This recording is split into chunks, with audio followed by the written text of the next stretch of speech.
I got my clothes, I got guns, I got dynamite, I got a hell of a lot to fight. I'll fight, I'll fight,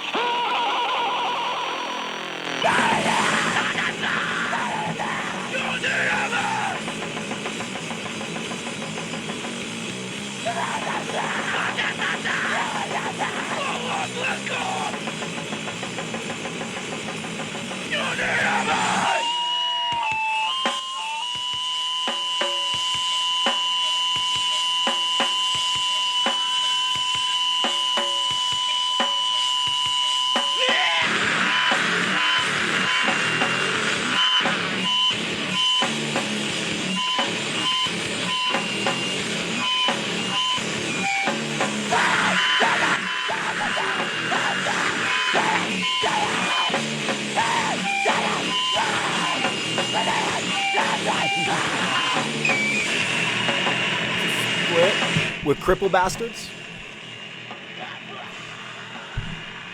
Degradation, elimination of the robot swine pig. Take note of his mouth. Yeah. It's a butt.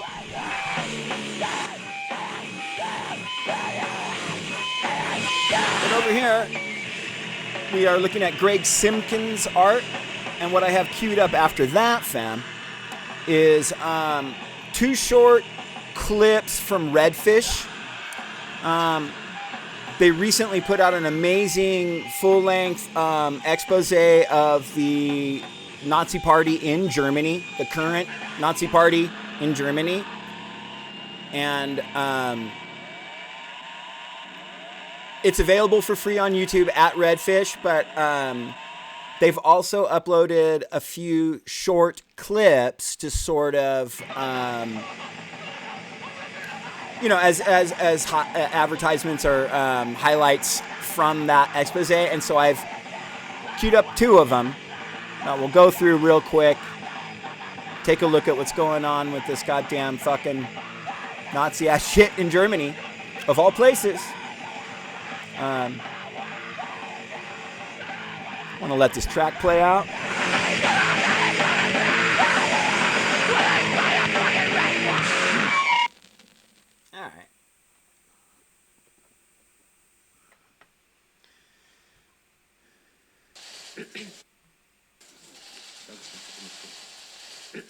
So, hold on, I'm going to go ahead and... This is, like I said, they're both from Redfish. This... I wanted to play the other one first. Yeah, let's... No, we'll go ahead and play this one fine. It's fine. Read the description here. Germany's domestic intelligence is extremely reluctant to reveal how much it knew about a neo-Nazi terror group that cost 10 people their lives. Are Germany's spy agencies partially culpable for the NSU's murder spree? Our interviewed experts explain how the domestic intelligence pays neo-Nazi informants and hides crucial investigation documents. Watch our report, The Enemy Within, Neo-Nazis and the German State, out February 18th, it's out. So, but I want to highlight, there's a long history of liberal democracies and parliaments working in tandem with far-right neo-Nazi fascist groups. From the instant the World War II ended, Gladio was launched, which was a full-on all the European Western powers aligning with ex-Nazis and shit to shut down communists and leftists. So, what we're going to see highlighted here is just clearly a direct extension of that tradition, right? Start it over.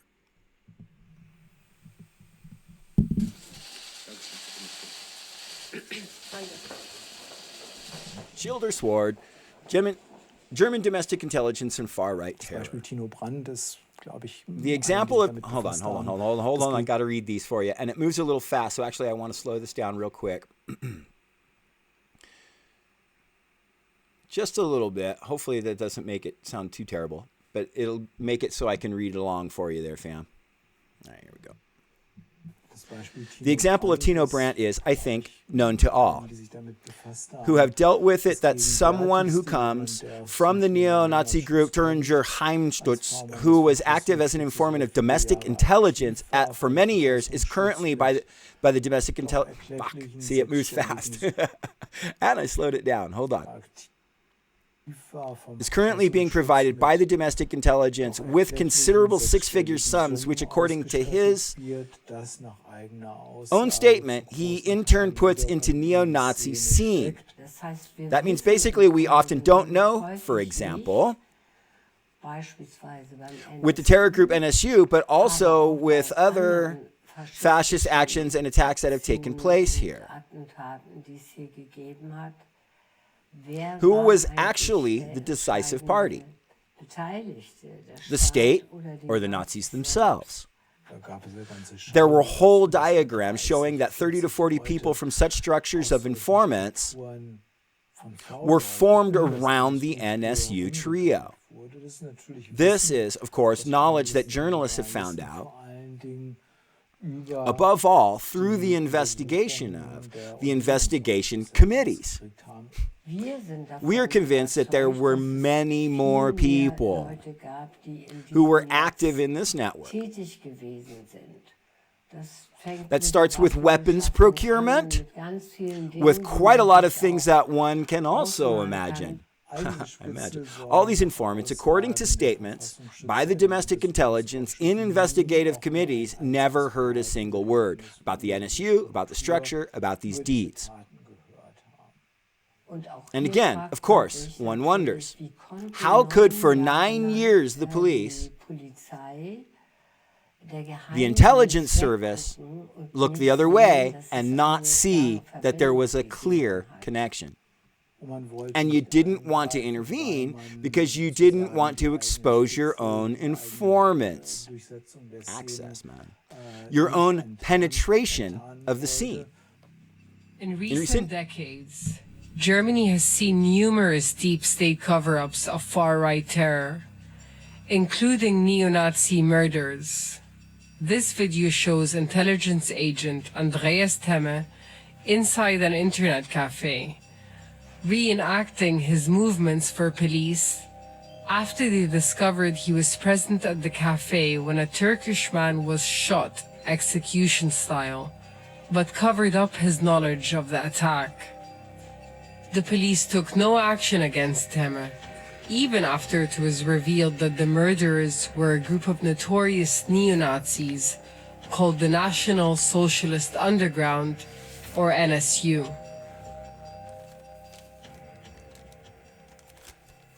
Der NSU ist der bis heute brutalste Ausdruck des Rechtsterrorismus in der Bundesrepublik, nach allem, was uns bisher bekannt ist. Queuing up a record. I'll back that up so I can... Let's back that up just a little bit so I can read you what he's saying here. The NSU is, until today, the most brutal expression of right-wing terrorism in the Federal Republic based on what we know so far. Jesus. 10 murders, 2 bomb attacks, a series of robberies. The ringleaders of the NSU terrorists were uncovered in 2011, after more than 10 years underground, and were all neo-Nazis known to the state. The court case of the surviving member of the trio, Beate Zschäpe, revealed a wider network involved in the killings, but documents detailing the state's role were dismissed by the courts and hidden from public record. The NSU files are kept secret for 120 years, fam. 120 years till all this shit can be made public. This is, of course, but one, I missed it. Hold on.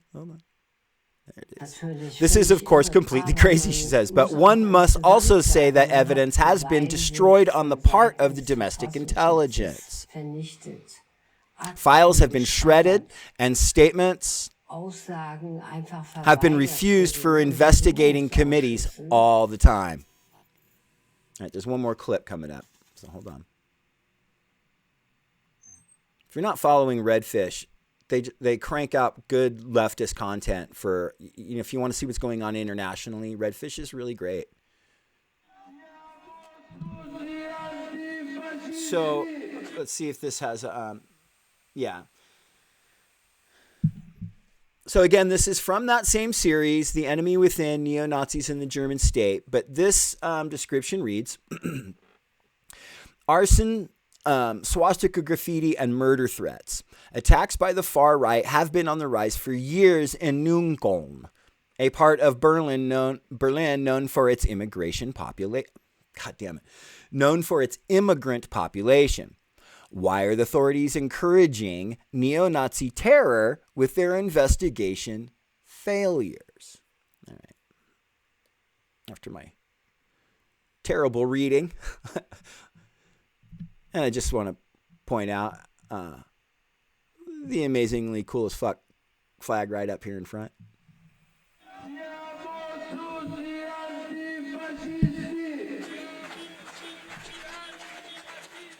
When there's a police car outside the front door of the house, I ask myself, is there someone sitting in it now who wants to protect me?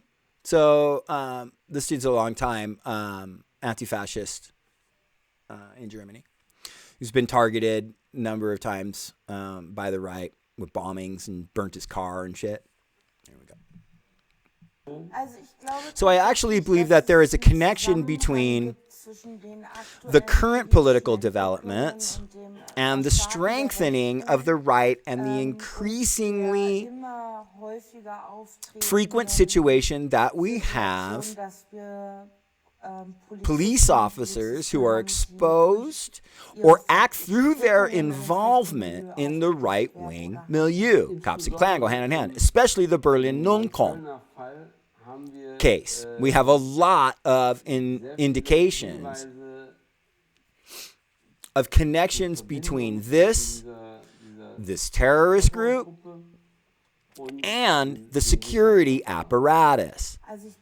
I have been active in the youth organization Falken since I was 9 years old, and the youth organization Falken and Neukölln have been the target of right-wing activities in this district and in West Berlin at that time. And in the course of that, I also came into contact with them, was persecuted, beaten up. 2018 in January, alleged Nazis, I have to say,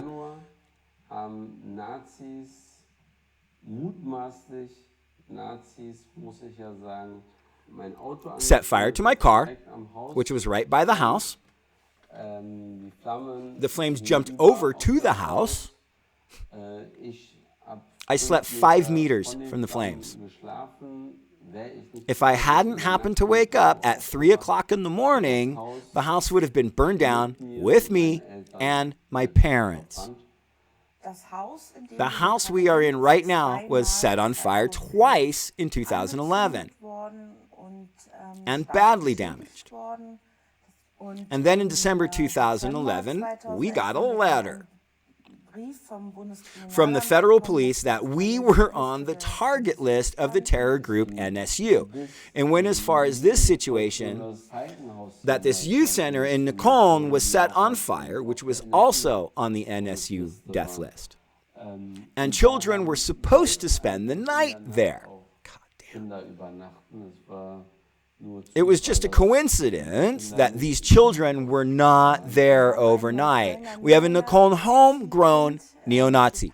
His name is Szczepanski. At the time, he was also an undercover agent, Piatto, in Brandenburg, and was clearly linked to the terror group NSU. In the NSU investigation committee, it was also named that he was the one who set fire to a car belonging to our youth organization in the 90s. So they're working with blatant terrorists. They have been terrorizing people in Neukölln since 2009. That's 10 years, and it's not a short time. No, it isn't. And why has it been known for 10 years who these right-wing perpetrators are? Fucking great question. and yet they're working with them. The first contact with the police had a bit of the NSU aftertaste, because the first thing they asked me was what my origin is. Fuck. What I said that I have a Kurdish roots. When I said I had Kurdish roots, I was asked, yes, can this be a Kurdish-Turkish problem? Jesus Christ. Of course. It is strange when cameras are set up and people say, we are investigating in all directions. And that's what happened. And there was a point where even our volunteers said, wait a minute, why are you filming us right now? Then there are lists that have been printed out from police computers. And through these lists and the addresses threat, letters have been sent to activists. You hear that? Real quick. Using police lists, letters of threatening letters were sent to various leftist activists and anti-racist activists and shit, and anti-fascist activists in Germany. In Germany, fam, where the real original Nazis were. Okay? Hold on. Let me back up just a little bit. Whoops, not quite good enough. One more time. I have received death threats, and that I am always being followed by cars of various kinds. They are networked, and these death lists are also passed on. So you're at the end. You don't know who gets to see the list, and then also goes over to implementing it. Like with the murder of CDU politician Walter Erbke, did it say? Yeah. So again, those are just, there is so much packed into this, the full 25-minute episode. It is so well worth taking the time to go through. But again, I want to highlight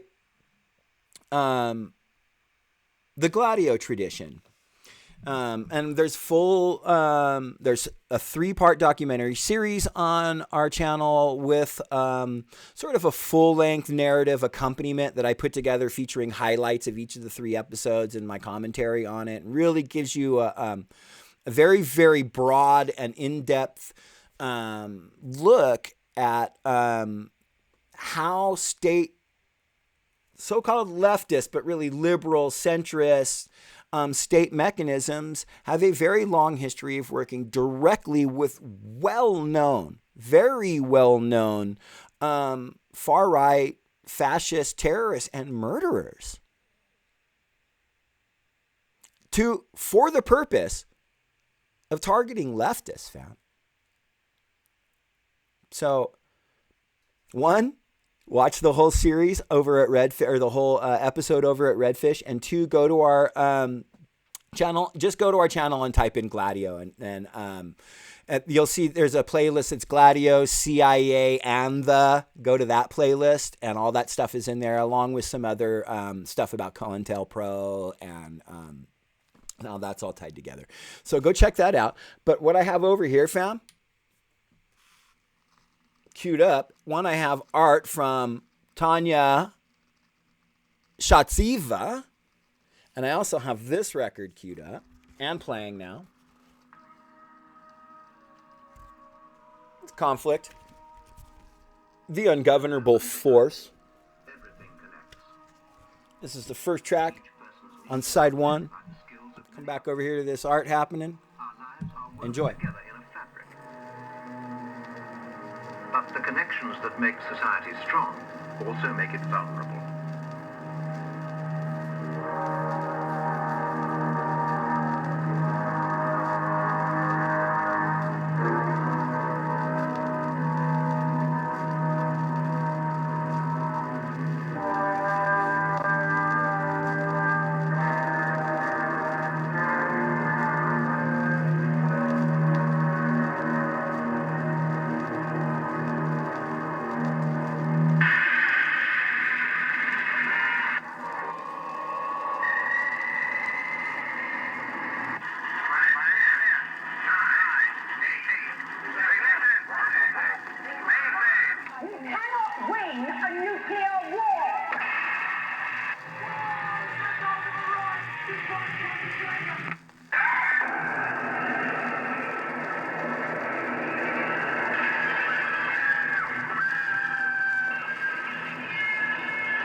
Win a nuclear war. Total annihilation. You cannot win a nuclear war.